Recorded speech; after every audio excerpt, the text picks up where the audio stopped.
भगवान की लाठी, विष्णु भगवान की लाठी से कोई नहीं बच सकता है। दोस्तों, वीडियो को लाइक करना और चैनल को सब्सक्राइब कर लेना दोस्तों प्लीज। प्राचीन समय में एक राजा थे, उन्हें किसी से डर नहीं लगता था।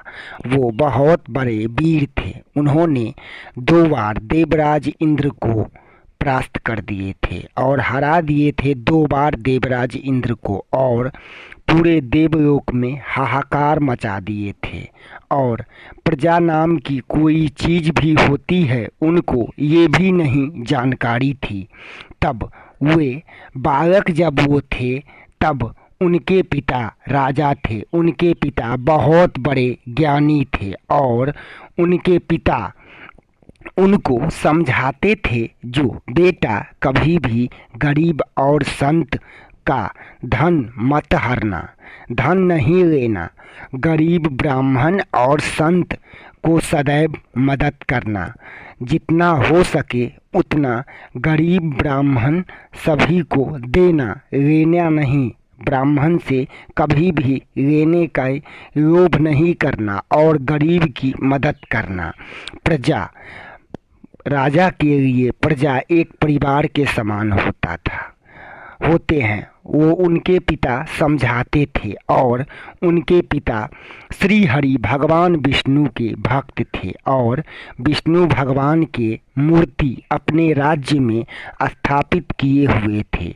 तो एक दिन उनके राज्य पर दूसरे देश का राजा आक्रमण कर दिया और राजा साहब को विष्णु भगवान का पूजा भी नहीं करने दिया और अचानक से मायावी रूप में आकर के उनको भ्रमित कर दिया और वो विष्णु भगवान की पूजा भी नहीं कर पाए और ना ही भगवान को प्रणाम कर पाए और ना ही करने दिया। इनको अपना माया दिखा करके वो राजा भ्रमित कर दिया और राजा साहब उनके पिता भ्रमित हो गए। इसके कारण उनकी मृत्यु हो गई और वे मारे गए। वो राजा मायावी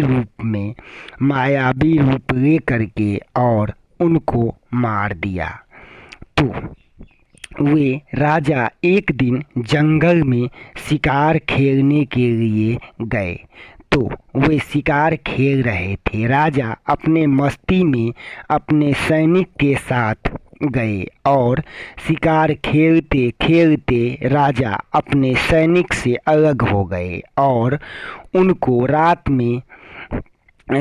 रात हो गई, जंगल में ही रात हो गई। तो वे भटक रहे थे, जंगल में भटक रहे थे। वो अकेला पड़ गए बेचारे राजा और भटक रहे थे और उनको बहुत जोर की भूख और प्यास भी लगी थी।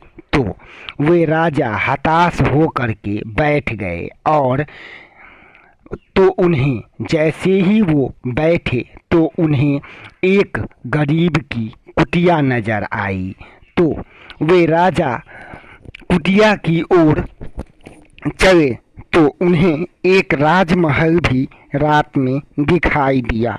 तो राजा साहब ने सोचा, जो ये किसका है राजमहल, तो वे उसके तरफ चल दिए और राजा साहब जैसे ही आगे बढ़े तो उनको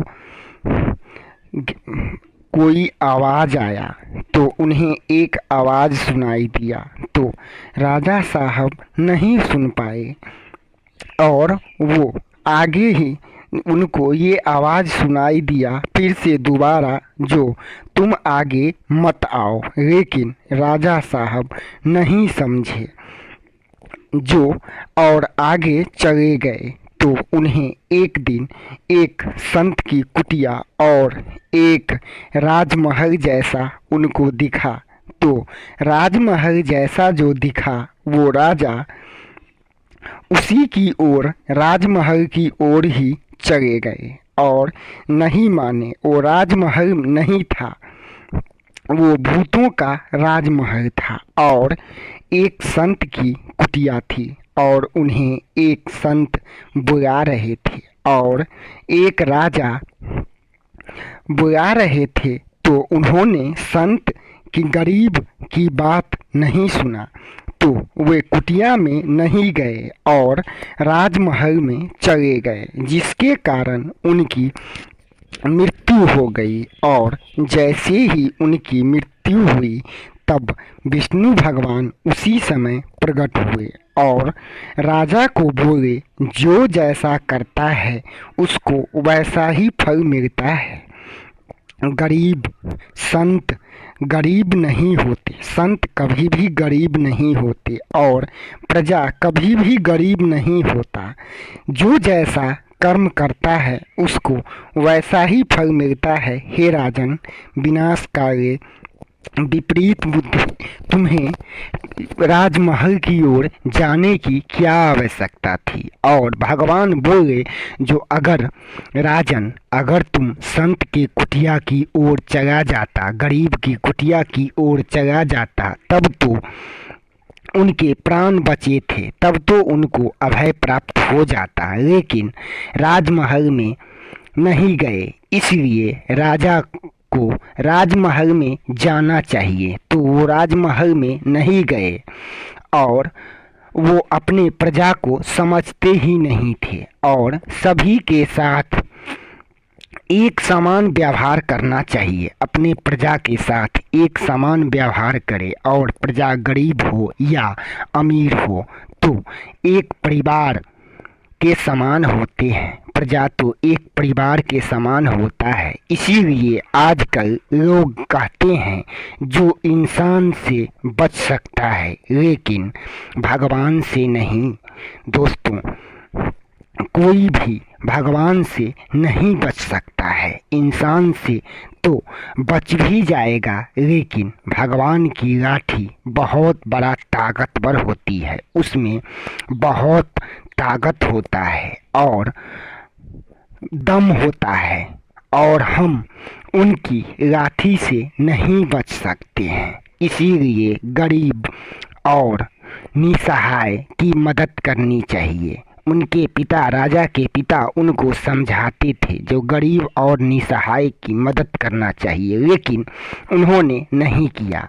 दोस्तों, ऐसे ही विष्णु ज्ञान भरी बातें देखने और सुनने के लिए वीडियो को करना लाइक, चैनल को सब्सक्राइब कर लेना दोस्तों। और ऐसी गलती कभी मत करना जो राजा साहब किए हैं। सभी के साथ एक समान व्यवहार करना और दोस्तों वीडियो को लाइक करना और चैनल को सब्सक्राइब करना, जिसके कारण राजा